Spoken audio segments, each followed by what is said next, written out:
Hey friends, welcome to another edition of the Tennis and Bagels podcast. This is our US Open recap episode. It was a great tournament.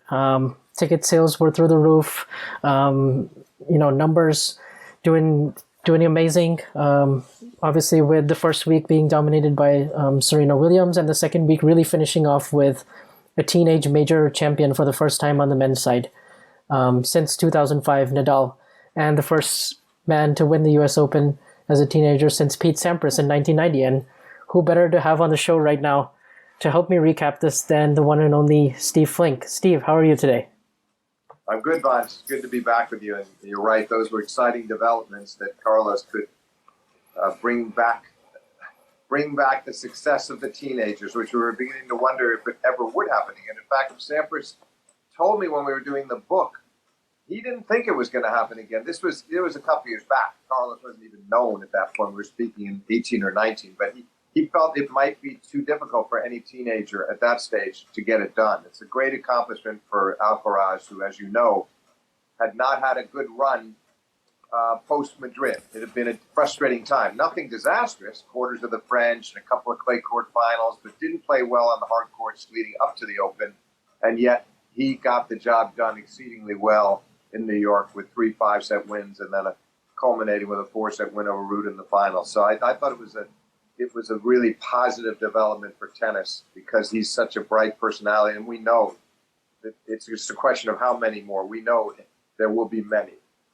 Absolutely, I couldn't agree more. And you mentioned that that run from Madrid to the U.S. Open, and I did kind of think, he started enjoying his tennis a lot more. He mentioned that as well after the tournament was over, and how he was smiling more on the court, and Juan Carlos Ferrero really helped instill a different sort of mindset that every time he had a short ball, he just kept coming forward and kept finishing it off. And it's just, you mentioned his game, it's just so complete. I've not seen a 19-year-old with that complete of a game, just the combination of the speed and the power and the defense, combined with the touch, which he was using a lot more on clay, I think, than he was generally here. But and you still feel like he can definitely improve a lot more, including the serve. And, you mentioned those 5-set wins. It's just the 23 hours, 39 minutes spent on court, and that he could back up those 3 5-setters.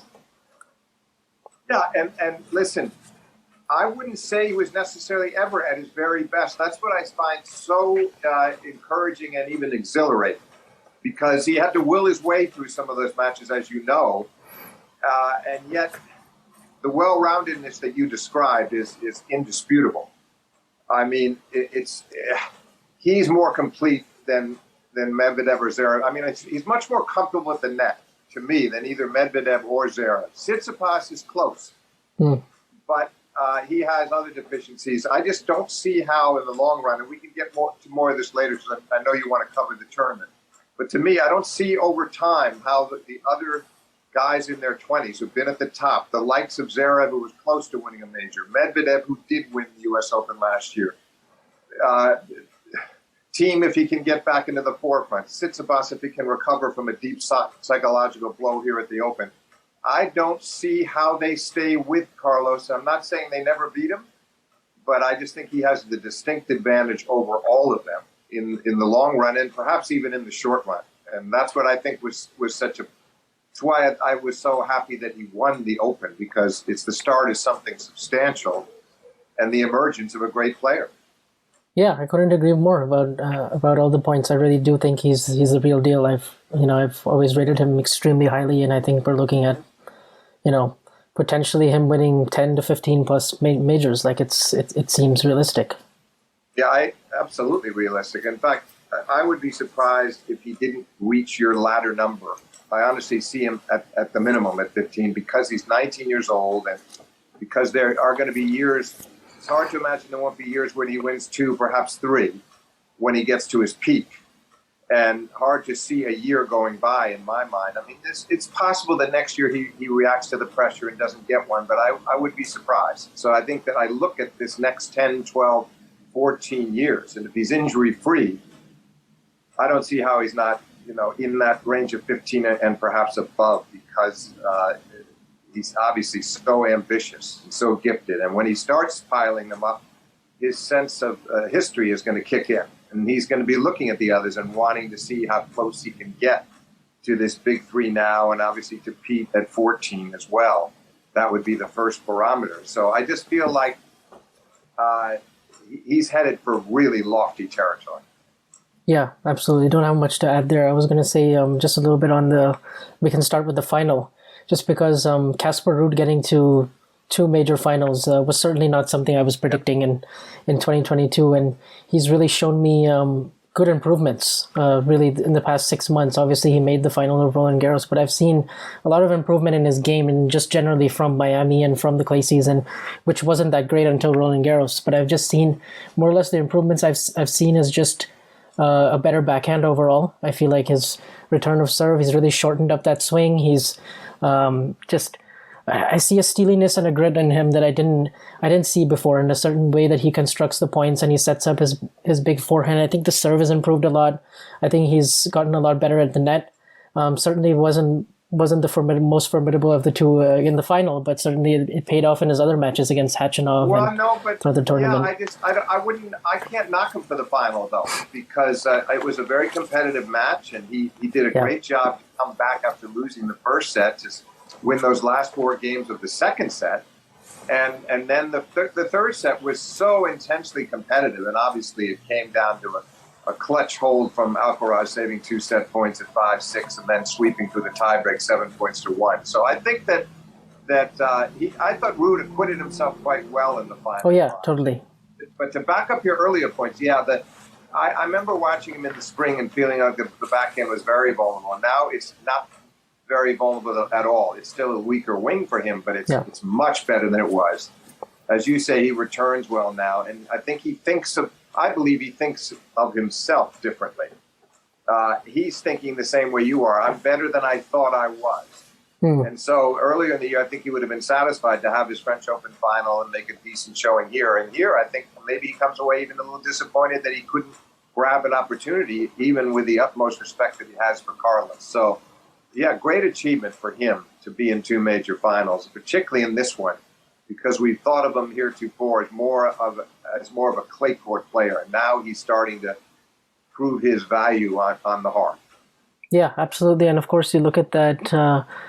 You look at the second and third sets, and I didn't think there was much between the two until sort of the 5-6 game in the third set, where Carlos saved those set points beautifully with really, really good net play and really clutch finishes at net, and just Ruud, I thought, really went away in the tiebreak. Didn't play particularly well. Yeah, I agree. Yeah, he didn't play a good time, but Carlos did though. I thought the loop returns, and he didn't get discouraged after Ruud aced him on the first point, and from there he was very purposeful the rest of the way. And he did get some help from Ruud, surely, but I think Ruud was also a bit dismayed that he hadn't been able to break through there. Not that he could blame himself much for either of the set points, because Carlos attacked on both. One short return from Ruud, yes, but Carlos really took the initiative on those big points. That was actually that game was kind of a microism of the match. Ruud showing how tough he can be, and Carlos rising to the occasion and essentially salvaging the match right then and there. That was the game. Not that he couldn't have come back from 2 sets to 1, but I think it really helped him a lot to hold on there, win the tiebreak. And then I thought he served incredibly well in the fourth. And that's something I want to see more from him, is the bigger serving. Yeah. He served, he had 7 of his 14 aces in the fourth. That's where he really was going after it. And I know that he was succeeded, Vansh, earlier on with the serve and volley. And that's wise when Ruud is hanging way back. But I feel like Carlos can get more cheap points than he realizes, and he discovered it. He did it well in the fourth. I'm hoping he and Ferrero will hone in more on that. Not that he has to, in every single match, lower his first serve percentage and be relying on service winners and aces, but he's very capable of doing that fairly regularly. And I think it should become more of a staple of his game. And if and when it does, he goes to an even higher level in this game. Hard to imagine, but he would. Yeah, totally agree. And those last 3 or 4 service games, he was hitting 2 or 3 aces. It was just, it was. I almost wanted to call him a serve bot. It was something definitely very helped him a lot. And I definitely agree with your point. He usually he is capable of serving 130, 135. It's just about finding the spots. Yeah, and sometimes it's high 120s, which is good enough. But you take a look at the last game. You're serving for the match. You're serving for the U.S. Open. Naturally, some nerves are going to kick in. He misses an easy overhead 30 love that could have made that game easy. And then yet comes right back with an ace. And then he misses a fairly easy shot off the forehand and then comes back with a service winner. That's what I mean. It just takes such a load off his shoulders if he can know that he can reach back and crack those big serves when he needs them. And that last game proved it, because I think it would have been harder to win that last game serving kickers. Instead, he went after it full force, and it paid off. And it's going to be interesting to see if that is something that they decide that Ferrero and Alcaraz decide they're going to work harder on that aspect and try to change him that way, particularly on hard courts, by the way. It's not as necessary, I think, on clay. Yeah, absolutely. And, what else really stood out to me about the final? I think what else stood out is Carlos had to have been feeling it in his legs. He just had to. After those 3-5 setters, and you definitely saw an energy dip middle of the second set, and but I felt like his +1 play and his ability to shorten points and the serve and volley tactic that you're talking about, plus just really big forehands when he needed it most, and just he had the skills, I feel like, to shorten points and do some things so that he can conserve energy and just play a lot more efficiently. I felt I saw a lot more of that progression in the final. He did, but I think the other thing, Vansh, I agree with you that there was clear sign of leg fatigue and general fatigue. However, I also think it was a little frustrating to have a sequence of games there where he could have broken Ruud, he had a break point, then he loses his own serve from 30 love, then he has another break point. Ruud had hit great first serves to save those break points, but Carlos, then he lost in the long game on his serve. So the way that second set kind of got away from him, he had chances in almost every game, and I think that was a little bit aggravating to him, and that also is energy sapping.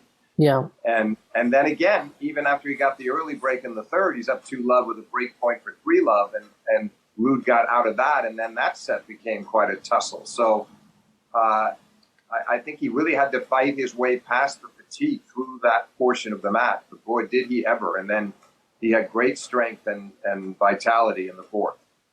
Yeah, absolutely. And of course, the match of the tournament that really stands out that we have to mention is the Sinner versus Alcaraz quarterfinal. 5 hours and 15 minutes into 3 a.m, and it really I just no one really deserved to lose that match to me, because Alcaraz could have won it in straights, Sinner could have won it in 4, and it was just this awesome rivalry that we hope to see for many years to come. And if this is their 4th meeting, I'm so excited to see what their 10th or 15th meeting looks like. Yeah, I agree. I agree with you. I totally agree. And Sinner, I think, has improved markedly, and he's getting the wise counsel of Darren Cahill, which is not doing him one bit of harm. And all of that I agree with. And obviously we know that he beat him at Wimbledon this year and then beat him on the clay over the summer. So he plays him tough. I think over time the Carlos will figure things out a bit, but that's not to say that I think he'll totally dominate the rivalry. This could be maybe his toughest rivalry. Mm-hmm. But the match itself, you described it well, because you go back, and Carlos won the first set fairly comfortably. And then to have 5 set points in the second set, he came from a breakdown. It looked like the set was gone. And then next thing you know, he's at 6-5 with love 40 on Sinner's serve, 4 set points there. And the last of the one, and then he had one more in the tiebreak. But the 4 set point when he topspin lobbed him down the line, forehand topspin lob, and backed him up, and Sinner was heading in the opposite direction. And it was, for Carlos, no way should he have missed the forehand with the open court. If he wins that point, he's up 2 sets. That's a different match. But all credit to Sinner, because he then, he hung it in the tiebreak, saved another set point with a great serve, and then he kind of stole the third set too, because Carlos served for that one, and he'd already been up a break earlier. So it gives Sinner a lot of credit, but it was surely dismaying for Alcaraz to find himself down 2-1, and you could feel it as that 4th set moved along. And then there was Sinner serving for the match. And I give Carlos a lot of credit, because Alcaraz, on that second serve return on the match point, played it just right. Yeah. Aggressive, but not too close to the lines, and he coaxed the error. If he'd gone for broke, he might have missed. It might have been a gift to Sinner, and then, of course, he comes back, wins the set, and then the second recovery that was magnificent, I thought, was when Sinner was serving 3-2, 40-15 in the fifth, and Alcaraz runs out the match from there. I mean, the resilience on both sides of the net was remarkable, and the level of play was too. It wasn't as if Sinner collapsed in those last four games either. It was a very high standard, and it was worthy of a final. In some ways, I wish it had been the final. Yeah, couldn't agree. And I saw a lot of opinions floating around about this, but I definitely think it was, probably one of the best matches I've ever seen between two players not in the big three. Like, would you put it like pretty high up there in terms of matches you've seen that doesn't have either one of Federer, Nadal, or Djokovic in them? I would, and I think it takes on an added luster. I remember at the time thinking, I want to see what happens the rest of the way here. Carlos wins the tournament. This match suddenly takes on added significance because it was the match that ends up propelling him to the title. And let's face it, we've seen a lot of this at the U.S. Open. Guys being match points down somewhere in the course of the tournament and winning it. Becker against Rustanu in '89, Sampras with Croatia in '96.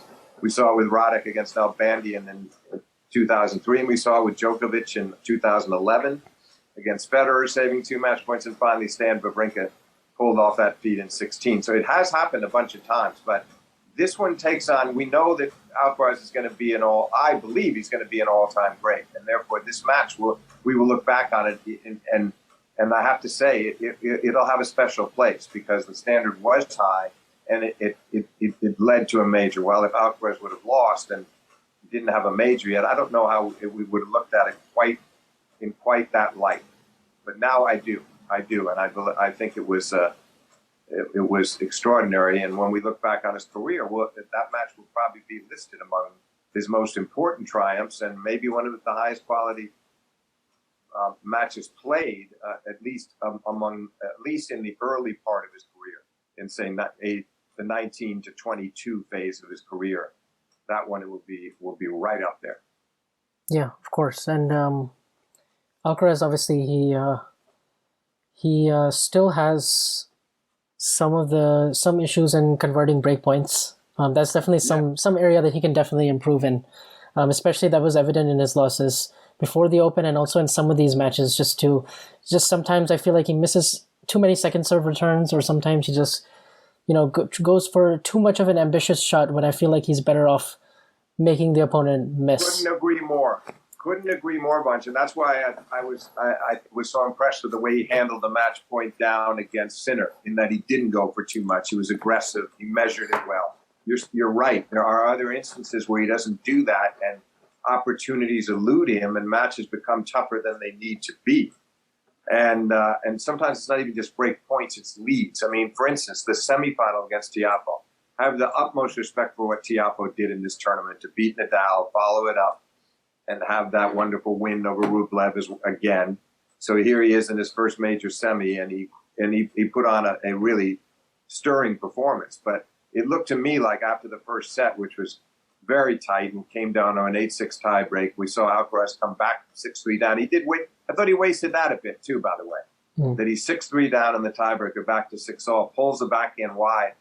I would consider it unforced, and then his second double fault of the sequence of the tiebreak, and that was the set was over. But then he took over from the middle of the second set and blitzed through the end. He won the second set, hard fought but well, and then blitzed through the third and had that early break twice in the fourth at 2-love, and then he got to 3-1. And I thought that at that stage, Tiafoe was like a boxer who was staggering around the ring in the 7th or 8th round, and one more punch he could be finished. But Carlos was unable to do it. And then you saw a revitalized Tiafoe who did very well to salvage the fourth. He saved a match point, and he then won a tight tiebreak from 5-4 down. So all credit to him, but I thought that was a set Alcaraz could well have won, and yet he still gets the job done in the fifth when the chips were on the line. But you can look back on all those matches and say, well, he could well have beaten Sinner in 3 or at worst 4. He could have beaten Tiafoe in 4. You replay all of them, and I'm sure he does too. And he could have saved energy. On the other hand, he fought so well, and they all played well against him, including Cilic, who we left out. Yeah, Cilic, he had 7 break points in the fourth and didn't take them. Exactly. And that could have been over. And then he goes down a break in the fifth and came back. Yeah. So good effort. But I thought that match should have probably been a 4-setter for Alcaraz as well. But those are mild criticisms, Vansh. How do you criticize a 19-year-old winning a major title?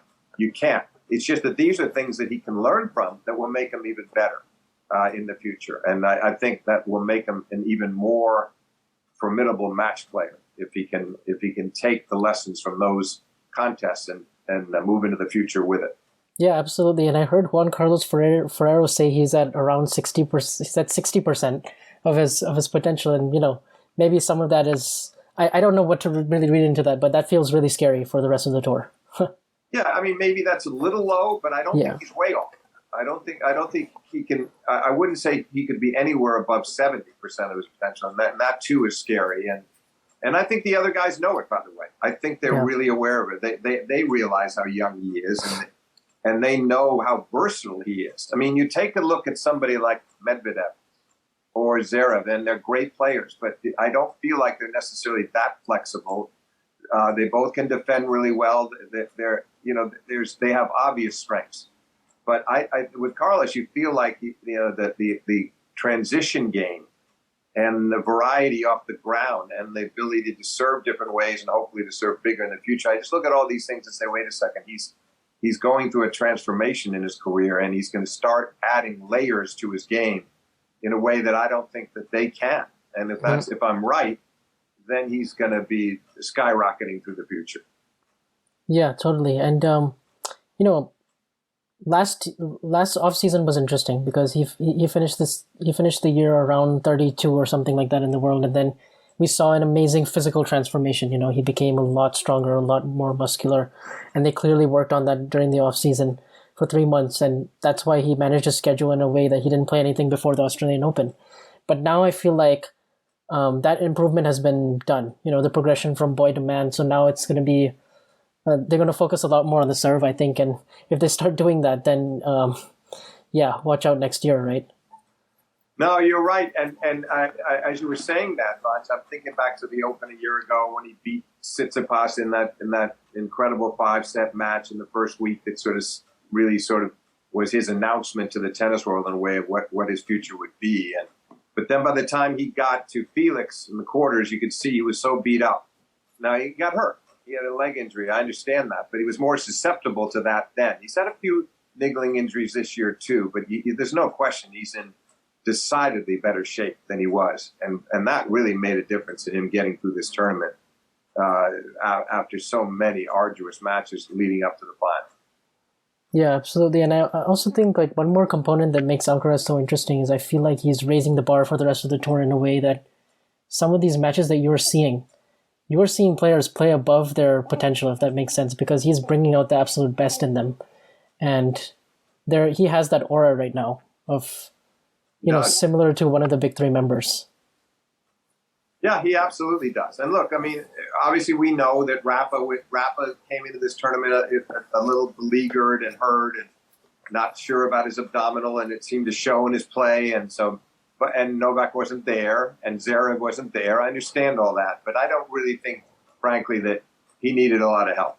Mm-hmm. I think he still had to deal with first-rate opposition, and that Carlos showed this year he's not afraid of everyone. What I'm hoping will develop, and I believe will develop next year, is some first-rate confrontations between Djokovic and Alcaraz. I hope we get to see them play at least 3 or 4 times. It would be great for the game, and I think they'd push each other to the hilt, and Novak would use his experience, and Carlos would have all that exuberance of youth. And we saw it, we kind of got an inkling of it this year in Spain when they had the great 3-set clash, and Novak lost to Carlos in a 3rd-set tiebreak. And sure, the Spanish crowd may have made a difference, and Alcaraz had nothing to lose, but he played a great match, and Novak by no means played badly. So I just think we're going to see some potential blockbusters with that too. And it'd be interesting to see if Rafa is able to get physically healthier next year.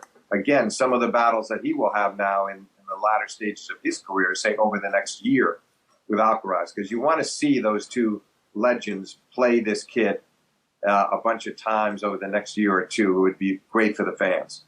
Yeah, absolutely. And, still coming into this tournament, I would have said Alcaraz is probably the third favorite, behind Rafa and Medvedev. And so it really played out that way. And I'm so excited about that rivalry now that you mention it. Djokovic Alcaraz, I could just see that being a blockbuster next year, especially if Novak is allowed to play all four majors and he's able to play a full season. Yeah, I suspect he will be. It's hard to know what the regulations are going to be in the U.S., but all the talk about Australia has surprised me.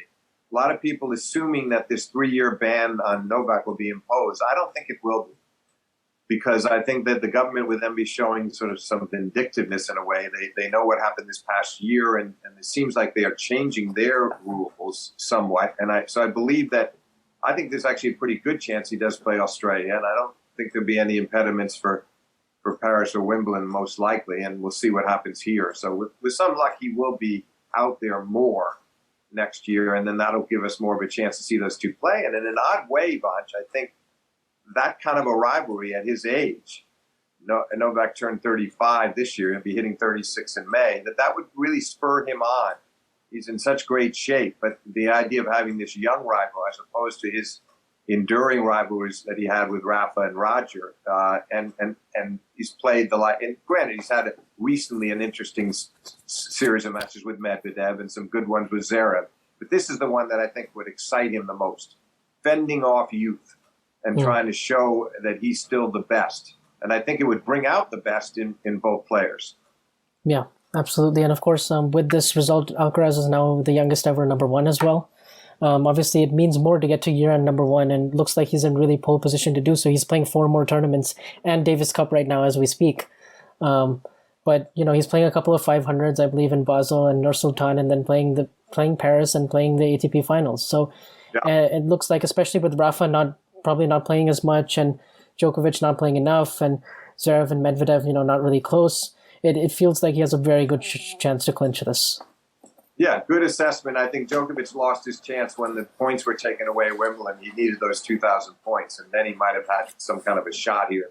But I can't see I agree. Rafa will not push himself too far in pursuit of that ranking because he wants to preserve himself for 2023. And Zverev is just coming back. Medvedev, I don't see him posting such spectacular results that he would pass Alcaraz. So, yeah, I think Carlos has a great chance. I kind of felt this, Vansh, from the time of Miami. Looking ahead, I really felt like he had a great chance to finish the year at 1, and now I'm pretty convinced that he will. Yeah, absolutely. And, I guess let's talk about the rest of the field. So, of course, Rafa coming in from the abdominal injury, played the one match against George in Cincinnati.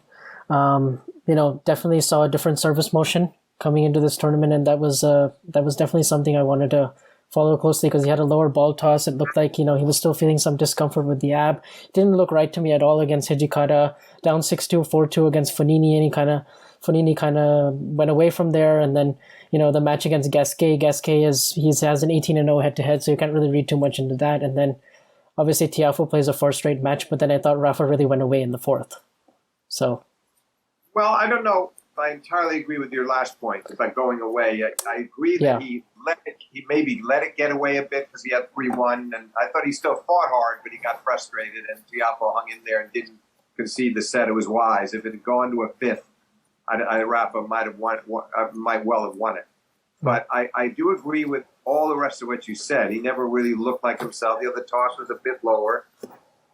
There were times he was serving close to normal speeds, times he wasn't. He beefed it up toward the end against Tiafoe. It didn't do him any good. But there's no doubt there was discomfort. And there's no doubt that in his mind he wasn't quite sure he was over that injury, and he was asking a lot of himself. And I think because he so improbably won the Australian after being gone that second half of the year with the foot injury, and somehow coming back and playing 1-2-50 in Melbourne, winning that, and then winning the Australian was astonishing, even to him. 2 5-setters, Shapovalov, and then the great comeback against Medvedev in the final. 2 sets and 2-3, love 40 down in the 3rd set.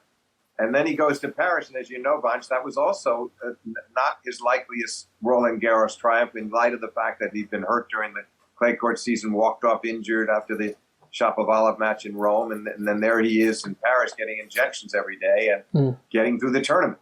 So I think he somehow, when you've been through that many harrowing moments in the year, and each of the two majors you won, you felt like you were in trouble with your health, and yet you still won it. I can see why he came here and tried, but mentally he wasn't at his best, and he certainly wasn't at his best physically. So, not a shocking result in the end, because he just couldn't recover fully. The question is going to be, where does he go from here? The foot didn't seem to be a problem. So that was good news, but we never know if that's going to act up again. And will he want to press on that abdominal? I see him playing very little in the fall, like you said, and we'll see how he looks when he goes back to defend the Australian Open title. Yeah, absolutely. And just to clarify a little bit about that last point, I thought Tiafoe played a fantastic first-rate match, really all throughout. He was taking the ball extremely early, served impeccably. Yeah. Serving 135 to 140, best I've ever seen him serve, 18 aces. So opportune on his break points. I just felt like, though, 3-1 up in the fourth, Rafa double faulted twice. He has two more break points in the next game. Doesn't take them. Francis, some great play by Francis, saved them more than Rafa lost them. But then, just got broken two more times after that. And I just felt like his serve wasn't able to keep him competitive, and it didn't look like he really believed in the last game either. I felt like had he held for 4-5, maybe there would have been some more pressure on Francis to close it out. Yeah, no, I don't disagree with any of that. I just think it caught up to him because, as you said, the Fognini match, he was playing really badly. To be 6-2, 4-2 down, and I frankly think Fognini, if he wasn't such a head case, would have understood that he was in a commanding position to win the match. Yeah. And he just went away. He just was abysmal from there, and Rafa played decently from there on in. Then he didn't look great in his first round, had to come from a set down, and then, as you mentioned, Gasquet is just a gift. He could beat him blindfolded. Yeah. It owns Gasquet. So although he looked all right in that match and had only one tough set, which was the third set, we couldn't judge him on that. So it caught up to him. And Tiafoe played really well.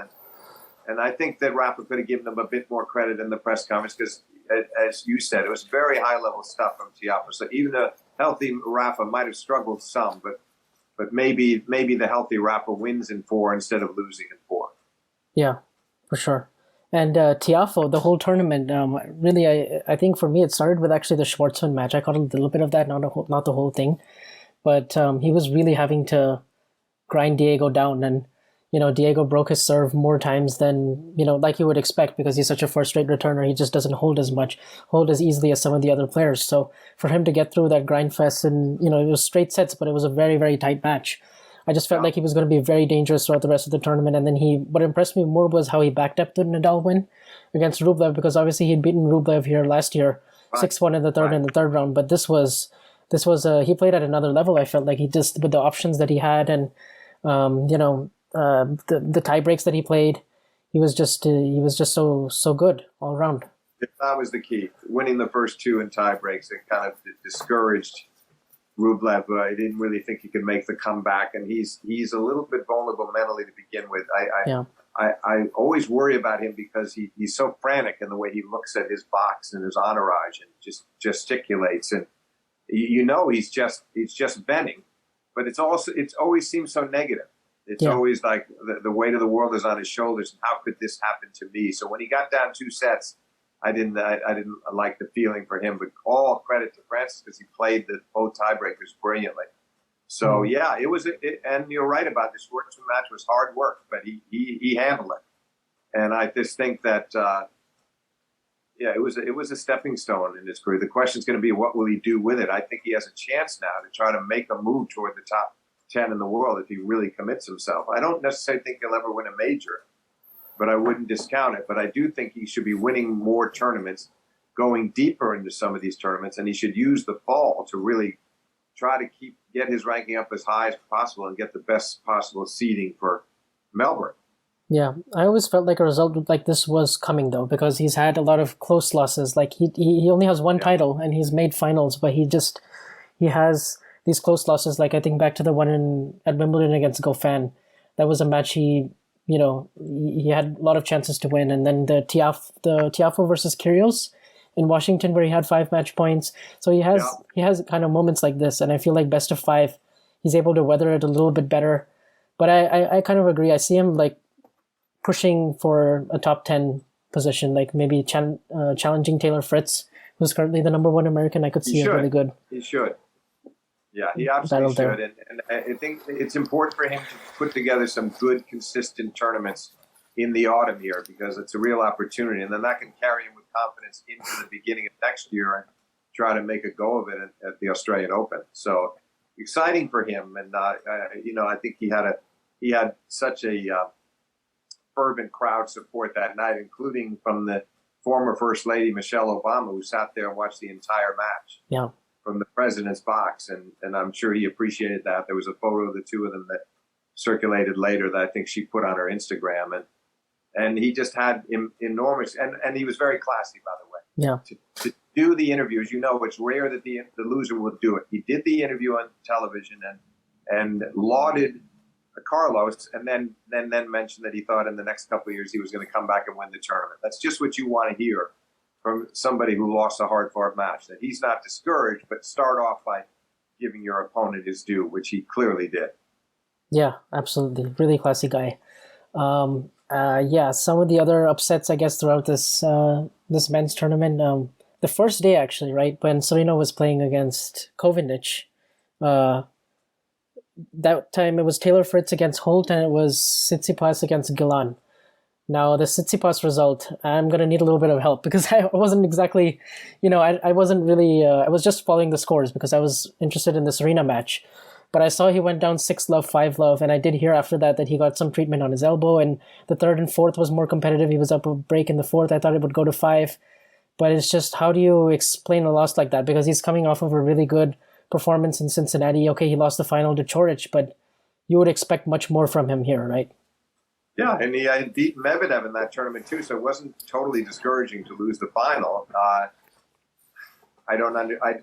can't begin to explain it to you. You were just alluding to what was going on, and Serena playing her match, and we came out of the Serena match. All of us obviously had to watch Serena. It potentially could be her last match, and when we came out, then all of this was going on. Taylor Fritz. And losing to Holt, and then, of course, the Tsitsipas match. I spoke to some of the Greek reporters who said that he was not happy to be sort of haunted by memories of playing on that court. He would have rather been on Ash. Oh, interesting. Yeah, I haven't heard that before. But he's a professional, and he's been around. He's been a top flight player now since 2018. So for him to allow that, and then you can't excuse losing 6. I just didn't see enough of it. But losing love and 1 the first 2 sets, and as you said, it was 6-love, 5-love, and he finally got a game. It's inexcusable, and it's inexplicable. So I hope that he'll bounce back from that. But he's a fascinating guy. I don't know, there are times when I think he's so confident and so professional, and then there are other times when he just seems to lose his way. And this was one of those moments, obviously, because he surely came into the tournament believing he had a decent chance to win it. That he was one of the 4 or 5 guys that could win it. He should have been believing that. And as you said, he still ended up giving himself a chance to win. But when you get clobbered that way over the first 2 sets, it's a tough road back. And I think if he could have brought it into a 5th, okay. But unfortunately, I didn't see much of it either because it was simultaneous with the Serena match. Yeah, absolutely. And I did get a chance to see Fritz's press conference, and I saw more of that Holt match. Because Holt, obviously, he qualified and son of Tracy Austin and played for USC, and so I've heard a lot about him just through that. But he's a pretty good competitor, right, as well, to come back from a set down against Fritz. And I think him knowing Fritz's game since they were about 8 and having played each other so much and practiced against each other, I think that really helped Fritz in this match. And maybe Fritz kind of didn't expect Holt to play this well. Yeah, good assessment. You have to flip the coin a little bit, though, too, Vansh, and say that surely he knew Holt's game well, that it wasn't going to be like a young countryman coming along whose game he didn't know. So it's true both ways. But I think once Holt pulled out the second set, and then the next thing you know, he's won the third, he's up 2 breaks in the fourth, and he managed to fend him off from there. I think there was maybe a little too much buzz around Taylor Fritz. He's a level-headed guy and a really good guy. But there were some prognosticators saying he could win the tournament. He was hearing those voices, I believe. Yeah. I don't think he got totally carried away, but I think he definitely was starting to think himself that he had a shot. And obviously you can't even begin when you're in his shoes, even if you were so close to a Wimbledon semi this year, when you're in his shoes, don't even begin to think that way until you're in the second week. So maybe a lesson learned. I have great faith in him, by the way, though. I think that he won't be – I don't think that this is going to haunt him much at all. But I think it was a nice step for Holt, who won all of his matches, went the distance in the qualifying. I saw them all. And he is. He's a terrific competitor. There's no one obvious strength in his game, but there are no weaknesses either. And he's just solid as a rock and solid disposition. Reminds you of his mother in that respect. Great disposition and temperament. So, yeah, then he lost a match after that where he won the first 2 sets, 1 and 2, and it got away from him. But that's good. That's a good lesson as well. For him to qualify, beat Taylor Fritz, he takes so much away from this tournament. We'll be watching him over the next bunch of months, but it was exciting to see it, and I don't worry about Taylor Fritz one bit. Yeah, I share your sentiment on Fritz. Another upset that happened was in the second round with Jack Draper beating Felix. Obviously, Jack Draper I also think is a first-rate player, but Felix to lose in the manner that he did in straight sets and get broken once every service game and not really have a look or any chances on Draper's serve. And, he had a really bad backhand day and just didn't really have the solutions. And sometimes he can get into that mode where his play starts looking a lot more mechanical and sort of he can't really get his way out of it. And so I'm, I expected a little more of him, especially last year he had made the semis and yeah. I did too. I definitely did. And he's such a commendable guy, and the way he carries himself, and he had the great Open last year getting to the semis. And I think the great players know how to win on their worst days. He doesn't seem to have learned that yet. When things are flowing, I'm not saying it all comes easily to him, but when things are flowing and he's winning, and he can be terrific. And we've seen it at a bunch of majors now, not just the U.S. Open last year. Match point against Medvedev in Australia this year. He's shown us what he can do, but that was I didn't see him losing to Draper. I think he should have been able to find a way out of it. And hopefully that's going to start to change with him. I'm hoping that these losses will start to sting a little bit more. I get the impression he's almost too level-headed right now. He's a good guy, and he competes with an equanimity that's admirable, but you have to, at that level, you've got to have the feeling that a loss is like a death in the family. You just can't take it. And I haven't seen that in him yet, but I hope over the next year we will, because I do see Felix as a player who has the capacity to win a few majors in the future, who should. Yeah. But this was a setback, to be sure. Yeah, for sure. And I know he's such a composed guy, but sometimes I feel like on the court he is so composed to the point where he doesn't express himself. Like he doesn't let anything out. And I feel like maybe he can find a balance. Maybe he can emote a little bit more. I don't know if that'll help. But maybe he's just bottling too much inside. No, I think he needs some of that. You want to vent some. You can't carry that too far, because then you become almost listless. Then you're too placid, it can get in your way. Then you don't respond to the biggest points. And you need a certain amount of emotional energy out there, which right now he seems to be lacking at times. And I hope he'll grow out of this, because I think he's a great player who has not begun to show us his very best yet. Yeah, of course. And of course, Draper was also up a break in the third set against Khachanov, and then he got injured. So it would have been interesting to see how that tournament would have played out. But I guess on Nick Kyrgios. So of course Nick Kyrgios was coming in with a little bit more form. Coming in having won Washington, and there was a lot of talk about whether or not he can win the whole thing. And his performance against Medvedev definitely impressed me. And then I thought Khachanov played a really good match in the quarters, so he didn't get to go all the way, and he got frustrated at the end of that match. But even though he played and competed all the way through, but it's just I think he knew that he had given his absolute 100%, but it just he fell short. Yeah, I agree. I mean, listen, maybe he had a little bit let down. The Medvedev match is one of the best matches he's played in his career, probably. It was a nice follow-up on the win he had over Daniil over the summer. I was astounded by how Khachanov sustained his level from beginning to end. He really played well all the way through, and his emotions were under control, and he could sort of sense the crowd wanted Nick, but he just kept plugging away. and I thought there was a consistency that was terrific from him. And he served, and he really kind of kept Nick at bay with his serve. And especially impressive was when Nick played such a good tiebreak in the fourth set. And then Khachanov breaks him at the start of the fifth and carries on from there. I thought that was a really good effort. Yeah. So I would say that, yeah, Nick had some tumultuous moments. He's going to have his temper tantrums and his smash racket. But Nick was in there fighting all the way himself. Yeah. And he had the injury earlier in the match, but he seemed to overcome that. And I just think he got beaten fair and square that night. And that, these matches are not a given. And as well as Nick has played since the grass court season, there are going to be certain types of opponents, certain guys. I mean, he struggles against Hurkacz. Yeah.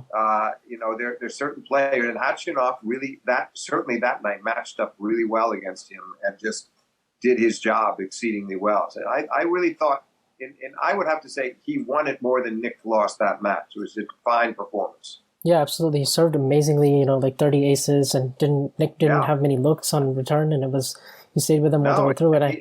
I thought Nick's variety would kind of trouble Khachanov, with his... Yeah, it did. No, Nick tried to mix things up. Tried very hard to mix it up. That there was no breaking Khachanov's rhythm that night. It didn't matter what Nick tried.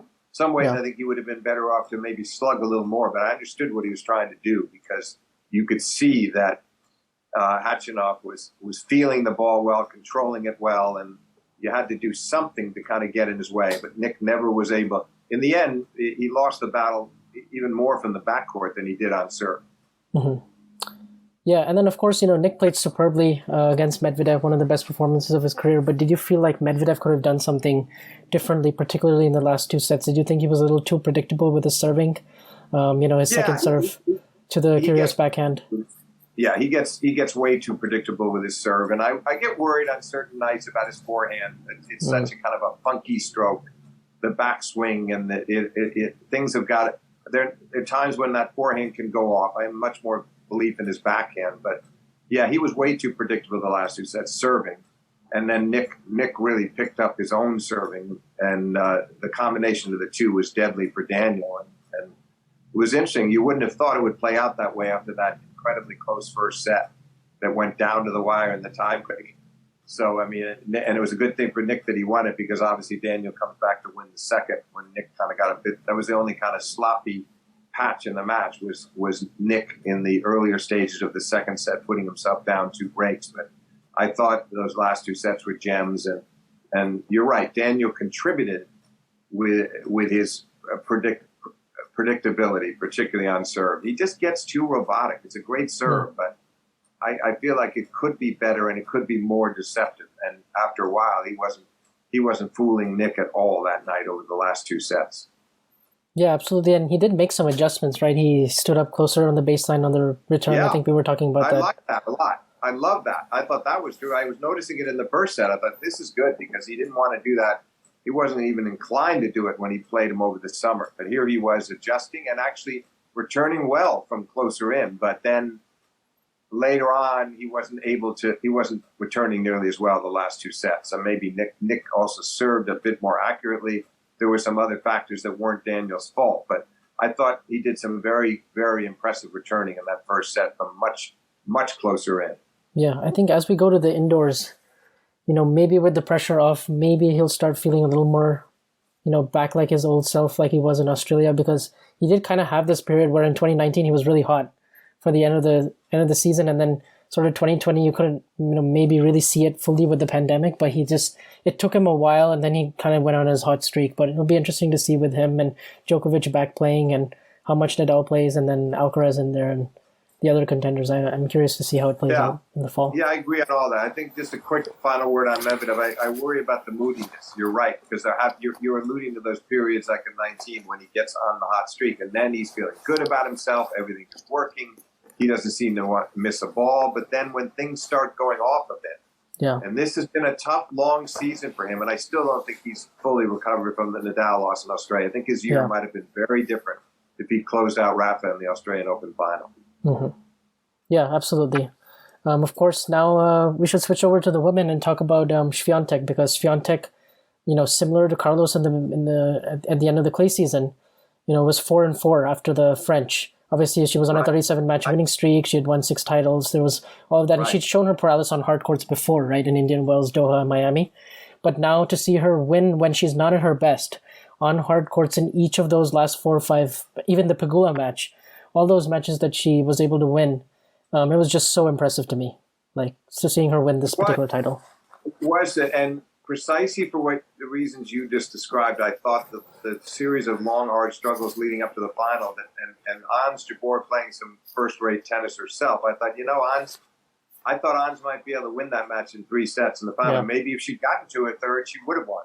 But it was a very disciplined performance from Swiatek, who still gets tight at times. She was in position to win really comfortably at a set in 4-2, but then did a really nice job of pulling it out in the tiebreak from 4-5 down. So at the end of the tiebreak was when she really showed what a champion she is. Because if it goes 3 and the crowd gets excited and she starts fretting about her missed opportunities in the second, it could have gotten away. But that was a really important win for her because she's twice won Roland Garros, this year and in 2020, and been very convincing on the clay. And you alluded to the fact that she showed how great she can be on hard earlier this season during the 37-match winning streak.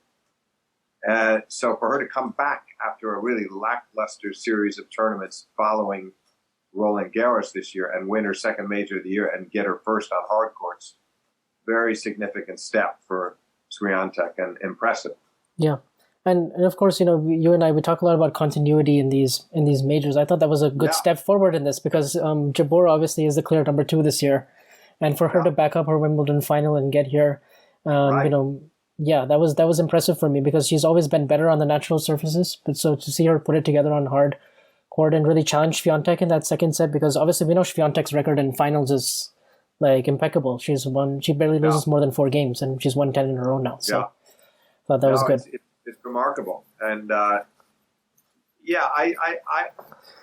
getting back quickly to the continuity, I think it is important. I felt like the key thing was that Swiatek had to make a decent showing here, minimum semifinal, hopefully a final, and then it didn't matter as much. But in the end, I think it's a good thing for the women's game to have somebody winning 2 majors this year that could win a lot more, many more in the future, and that hopefully has now established herself at the top and can be the one everybody's shooting for.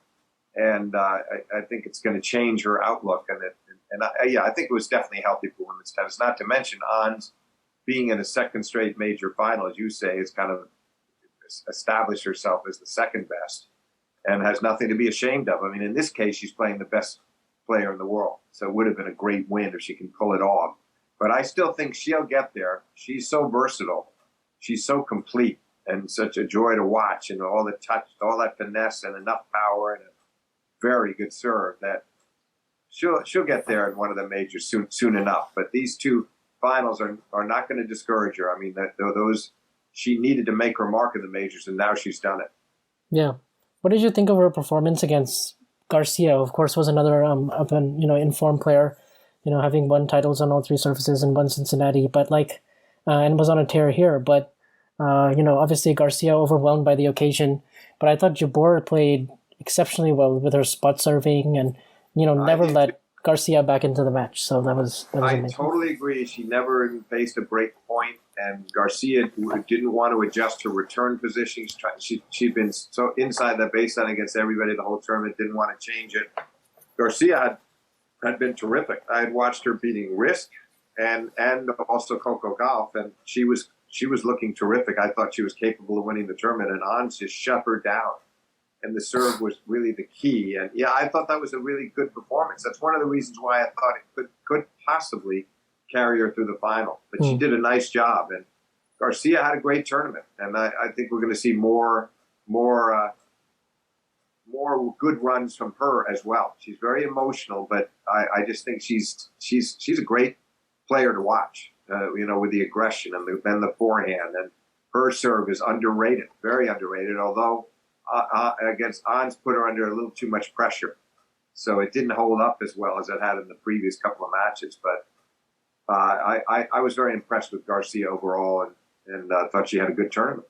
Yeah, absolutely. And of course, Sabalenka backing up her semifinal, making another semifinal, struggled a lot on serve this year, so many double faults, but it looks like she's she had that a lot more under control. And actually last year, I remember we were talking when she played Fernandez, and she lost 6-4 in the third.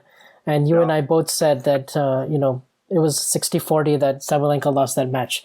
However, this time against Swiatek, when Swiatek won 16 of the last 20 points from 2-4 down, I felt like, and of course, Sabalenka was devastated afterwards, but, I really felt like Swiatek definitely earned that a lot more than... totally. No, this was than no vice giveaway. versa. Sabalenka, if she can keep those double faults under control as well as she did here, it's going to make a big difference. And she didn't lose it. Swiatek won that match. Yeah. And a lead. It's frustrating. You come away thinking, God, I needed to exploit that lead. But I think Swiatek raised her game down the stretch, and that was the difference. And Sabalenka is very emotional, but as you say, she validated what she'd done here last year, and we've seen it at Wimbledon as well. As she gets to the latter stages of these majors, she can do that. But the serve is going to be the key, and thankfully, it was under control at this tournament. Yeah, of course, and Swiatek, when she goes into this sort of lockdown mode, where she's super offensive with her forehand and also just defends extremely well, it is very Djokovic-esque what she can do. Converting defense from offense and that sliding backhand, open stance. She has some of those qualities, I think. Yeah, she still sometimes fights herself with the nerves. Sometimes I don't think the nerves that the errors are mechanical. I think they're a result of what's going on inside her head. Because I think her technique is excellent, and there were some moments like that in the final. But then she gets right back on the beam again, and she's a very authentic number one in the world. And I would expect her to win at least one more next year, possibly two. I think she's got a good chance to stay at the top. She'll have plenty of competition, but she should have a sense of security now after winning the Open that she's never had before. Yeah, absolutely. She has to be a favorite for Australia. Yeah. So do we think Coco Gauff is ready, to win a major? Think next year maybe she can get on the board? Kind of. I think we saw her get to the finals of Roland Garros with a good draw. That was an important step. I expect to see her in the latter stages next year. Whether she wins one, I don't know. It's not catastrophic if she keeps playing at a high level and keeps rising in the rankings, because it'll come sooner or later. If it's not next year, I happen to think it maybe is more likely the year after. But I do expect her to make some strong showings next year, and to see maybe of the four majors, to see her in at least two semifinals, perhaps another final, doing well, advancing far in all of them, because she can play on any surface. And if she can't pull it off next year, there's still, she's so young. There's no reason that it wouldn't happen the following year. She's got a great attitude, a very positive outlook. I don't think it'll discourage her if she doesn't win one next year, but the key is going to be playing consistently well in all those majors, and I suspect she will. Yeah, of course. One more name, and then I'll finish it up with Serena. But Naomi Osaka drew Danielle Collins in the first round here, and of course she was a champion here 2 years ago, and she's won 4 majors, and it's been a long road since for her. A lot of struggles, a lot of mental health issues, but also just some tough draws, and that's what happens when you're ranked in that spot where she is. Do you think we'll see a comeback from her, and you think she can make a push for more majors? I sure hope so, Vansh. It's an open question. I never would have thought we would have reached this point, but she never played enough tennis this year. She never got on a roll. We saw in the spring on the hard courts there when she lost that final to Swiatek. I thought maybe she would get going there. I thought this is the start of a revival. It just didn't happen.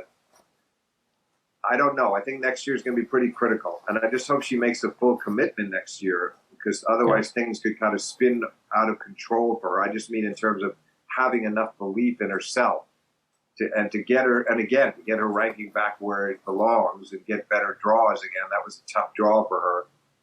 It worries me. It worries me that somehow all the struggles that you just alluded to, and that have been so well documented, that it's really preventing her from following the same course that we thought she was on. And, we saw a couple of Australian Open wins, a couple of U.S. Opens, and I would have thought that she was, I thought at that time when she won her fourth, she was heading for double digits. Now she's going to be hard-pressed to ever win another. Yeah. So I don't know how to answer your question. I think it's maybe a 50-50 answer from me. Yeah. I wouldn't put great stock in it. I'm hoping she can do it. I think there's a chance she can do it, but I think there's an equally good chance that it might never happen for her again. Yeah, remains to be seen. What are your thoughts? Yeah, it's tough to answer for me. I think she definitely needs like a full committed stretch of tennis. Like, I just don't think she played enough at all. Just didn't get the matches in, didn't get the reps, and she's one of those players that when she gets on a roll, she's hard to stop, and she never really found that. And of course, her clay and grass season again were sort of cut short. She had an injury, and then didn't play Wimbledon, and got a lot of things going on off court as well. And it depends on whether she's fully motivated, and it's tough for me to answer. So that's why I thought I'd bring it up. It's really a 50-50 thing. But I guess to finish this off, sad for the game. It would be great to have her in the mix. She's so much fun to watch when she's playing well, and between the serve and the forehand and the great timing off the ground. I mean, she's very enjoyable to watch. Yeah. And yet, not fun to watch her now struggling. I think her attitude wasn't bad hearing the loss. She's trying. And she's not mentally breaking down on the court. That's all good. Yeah. But she's not playing the kind of tennis we know she's capable of. And I hope maybe Australia can be the start of a turnaround. If she could just make a decent run there and then start making bids to win some tournaments. And then maybe by Wimbledon and the Open next year, we could see her giving herself some chances. But that's going to still be a very tough road ahead for her. Yeah, absolutely. And of course, as we wrap this episode up, one more topic, which is Serena's farewell or evolution from tennis. I guess you could say I thought it was perfect. I thought everything played out as perfectly as it possibly could have, just because, I mean, she got she played 4 out of the 5 days on Ash, including her doubles match, and she got 3 matches in. She had that great win over Kontaveit.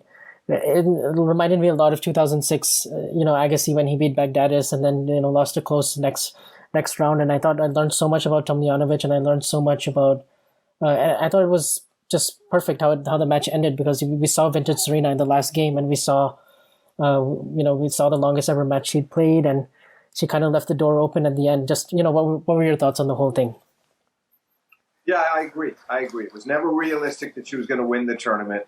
There was a lot of sentiment on her side. I think some of the sentimental fans hoped it could be a startling run to the title. But the fact that she didn't lose in the first round, the fact that she didn't play great in the first round, good performance against Kontaveit, who looked very apprehensive to me and didn't look like the second best player in the world, but takes nothing away from what Serena did, who played quite an impressive third set. Yeah. And then, obviously, Tomljanovic really returned well. She broke her 8 times and 3 sets and wore her down, because she made a big comeback in the second set before Serena was able to salvage that. And finally, it was 6-1 in the third, but a hard-fought 6-1. And you're right. In the last game, Serena saving all those match points with winners, that was sort of symbolic of her entire career, the kind of defiance and the competitiveness and this woman who never stops believing in herself. So she went down fighting and competed with great strength of character. I thought it did show her at her best to go down in that fashion, and she got outplayed in the end, and that was realistic, because as we know, she'd been gone for a year. She plays Wimbledon, then she plays 3 more matches over the summer. How do you do it on 4 matches? It's just not going to work out. But she at least was able to show flashes of her former self and not be humiliated. And I think it worked out very well. I agree with you. It was a good ending, and she gets to the third round. And there are some parallels to Agassi in 06, to be sure. And she can go out with her head held high. And I'm hoping that any thoughts of a comeback, I think it would be a mistake. I think at her age it would be a mistake. She should stick with motherhood and whatever business venture she likes or other things she might want to do in tennis. But she's had a sterling career, and she should leave it at that. And I think she will. Yeah, I get the feeling that we won't see her back on court again because this was just such a perfect send off, and I Yeah, just she don't think wanted she's ready for the commitment that it would take to come back in Yeah, Australia. I mean, she wanted to leave that door open on the court and in the interview room, and that's fair enough. But I hope when she's back in the sort of the solitude of her home and reflecting and just thinking it through on her own, that she'll realize, you know what, that was the way to do it. And I won my first major in '99 there, and here I am back there 23 years later. And what could be better than to end it there, even if I didn't win the tournament? So I think the fans were fortunate. They got to. She filled up the first week for the reasons you stated. The three singles matches on the stadium, a doubles match with Venus. There was a great focus on her. But then the tournament was able to sort of take off from there too, and the focus became more on Swiatek and the other players. And I think it worked out very well. Yeah, absolutely, and I think it couldn't be better the way this tournament ended. One of the best last ways to end the season, just with two really promising players winning the title, and just kind of it gives us a nice, really good stories for the rest of the year and also continuing into the next season. So it was really fun watching these last 2 weeks and seeing how it all unfolded. And it was really fun having you on here again, Steve. I enjoyed it, Vansh. I think we had a lot of topics to chew on, and obviously it was a particularly good event for the men, but quite a good one for the women between Serena's departure and Swiatek reaffirming her status as the best woman player in the world, and Ons Jabeur reaching her second straight major final. So there were great storylines across the board in both the men's and women's divisions. I enjoyed it immensely. I was out there every day, a lot of nights, had a great time. Yeah, absolutely. Couldn't have been better. And yeah, thank you so much again for your time. This is always a pleasure. Thank you, Vansh.